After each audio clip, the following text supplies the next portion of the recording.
As we all know, just recently Palestine got its special new position from the UN, which it rightly deserves, and deserves much more. Now, in reaction to that, Israel has announced that it is planning to build 2,600 new settler units in near Al-Quds, Jerusalem.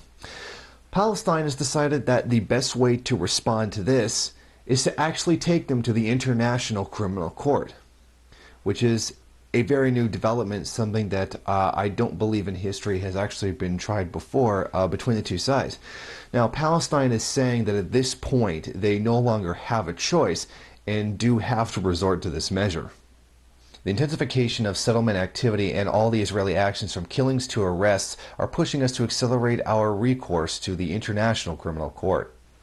Now, as I previously stated, Palestine did upgrade it to non-member observer status. One of the things that makes this so important, and one of the things that makes it hated by Israel so much, is not just the fact that it's a semi-form of acknowledgement, and that this would be one more step towards the existence of a Palestinian state. It's not just that. Non-member observer states can file complaints to the International Criminal Court, something which previously very likely they may not have been able to do.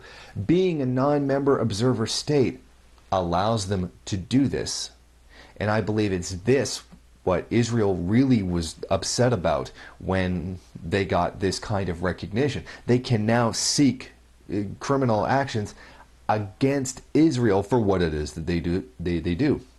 Now, on December 3rd, Israel announced a plan to construct 1,600 new illegal settlements in East Al-Quds, which was announced after Palestine got the new ruling on their new status. On November 30th, Israel approved a plan to build 3,000 more units on East Al-Quds. All of this completely in reaction to the fact that Palestine is now getting some kind of recognition. Now, Israel has said over and over again that we want a dialogue, we want negotiation outside of the UN or any kind of international body. Meaning that they want a process that Palestinians can't actually win at. I mean, I've said, times in, previous videos that this is the very point of the UN, is to settle disputes like this peacefully. Although very clearly this is not being settled peacefully. This is what it's there for. This is why someone becomes a part of the UN. Also for certain protections, but as an administrative body and as a legal body. But here's Israel outright saying, no, this is the peaceful democratic process that people go through to get these things done, and Israel's claimed that it wants peace. Yet here they are directly contradicting that, showing what this is really truly all about. Now, these settlements are considered illegal by the United Nations and much of the international community. The international community that Israel does agree to be part of, and by the UN, which they are a member of and chose to be a member of, thus agreeing to abide by the rulings of. Showing more of this.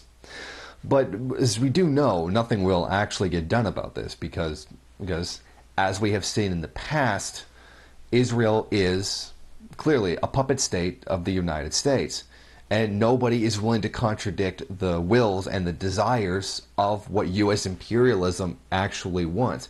So we can really not expect much to come out of the fact that the settlements are illegal. However, I am very interested to see how this will go in court.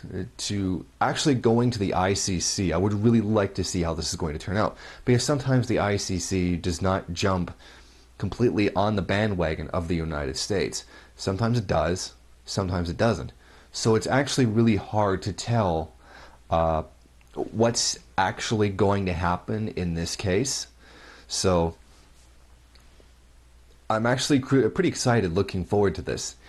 And before I end this broadcast, to the Palestinian Authority, I would suggest that